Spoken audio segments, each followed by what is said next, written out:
जादुई दुनिया की खोज। बहुत समय पहले एक छोटे से गांव में एक बालक रहता था जिसका नाम रोहन था। रोहन को नई नई चीजों के बारे में जानने की बेहद रुचि थी। वह अक्सर गांव के बड़े बुजुर्गों से पुरानी कहानियां सुना करता। उसे खास तौर पर उन कहानियों से लगाव था जो रहस्यमयी और जादुई दुनियाओं की बात करती थी। गांव के लोग रोहन को उसकी जिज्ञासा और साहस के लिए पसंद करते थे, लेकिन कुछ लोग उसकी कल्पनाओं को मूर्खतापूर्ण सपने कहकर टाल देते। एक दिन जब रोहन जंगल में लकड़ियां इकट्ठा कर रहा था, उसने एक अजीब आवाज सुनी। ऐसा लग रहा था जैसे कोई उसे बुला रहा हो। वह आवाज को सुनते हुए एक घने और अंधेरे हिस्से में पहुंचा। वहां बड़ी बड़ी झाड़ियां और घास के बीच उसे एक पुराना दरवाजा दिखा।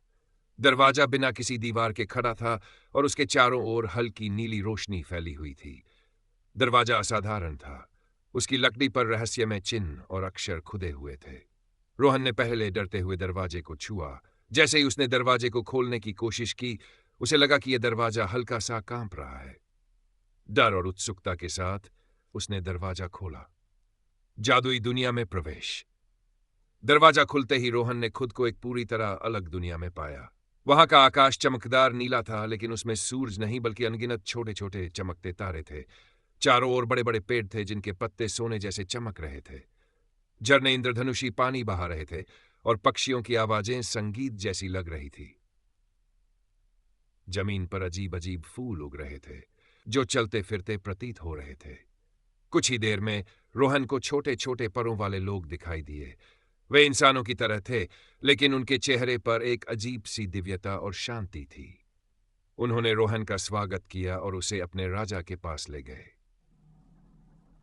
जादुई दुनिया के राजा एक बुजुर्ग और शांत स्वभाव वाले व्यक्ति थे। उनका चेहरा तेज से भरा था और उनकी उपस्थिति में एक अद्भुत ऊर्जा थी। उन्होंने रोहन से कहा, तुम इस दुनिया में आ पाए क्योंकि तुम्हारा दिल सच्चा और पवित्र है। यह जगह केवल उन लोगों के लिए है जो अपनी जिज्ञासा, ईमानदारी और साहस के लिए जाने जाते हैं। लेकिन याद रखना, यह दुनिया केवल एक सीखने का स्थान है।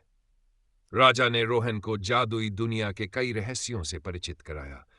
उन्होंने दिखाया कि कैसे यहाँ के लोग प्रकृति और जादू के बीच संतुलन बनाकर रहते हैं। वहां के लोग अपनी शक्ति का उपयोग केवल दूसरों की भलाई के लिए करते थे। सच्चाई का सबक।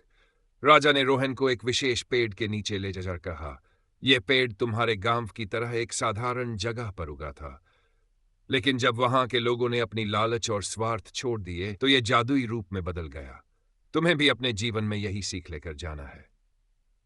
रोहन ने राजा और वहां के लोगों से कई दिन तक ज्ञान लिया। उसने सीखा कि सच्ची ताकत दूसरों की मदद करने और खुद को बेहतर बनाने में है। वापसी का समय। एक दिन राजा ने रोहन से कहा कि अब उसे अपनी दुनिया में वापस लौट जाना चाहिए। रोहन ने थोड़ी उदासी और बहुत सारा उत्साह लिए हुए उनसे विदा ली। राजा ने उसे एक छोटी सी चमकती हुई गोली दी और कहा, जब भी तुम खुद को भटके हुए महसूस करो, इसे देखना।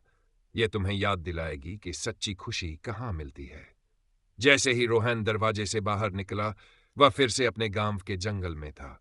वह जान गया था कि उसकी असली यात्रा अब शुरू हुई है। गांव की सेवा। गांव लौटकर रोहन ने अपना जीवन लोगों की भलाई के लिए समर्पित कर दिया। उसने बच्चों को शिक्षित किया, बड़ों की मदद की और अपने ज्ञान को सभी के साथ साझा किया। वह गांव के लोगों को सिखाने लगा कि एक दूसरे की मदद करना और सादगी से जीना ही सच्चा जादू है। वर्षों बाद रोहन गांव में एक प्रेरणा का स्रोत बन गया।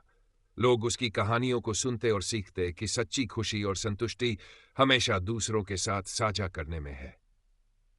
शिक्षा। सच्ची अच्छाई, ईमानदारी और साहस हमें न केवल नई ऊंचाइयों तक ले जाती हैं, बल्कि जीवन को अर्थपूर्ण भी बनाती है।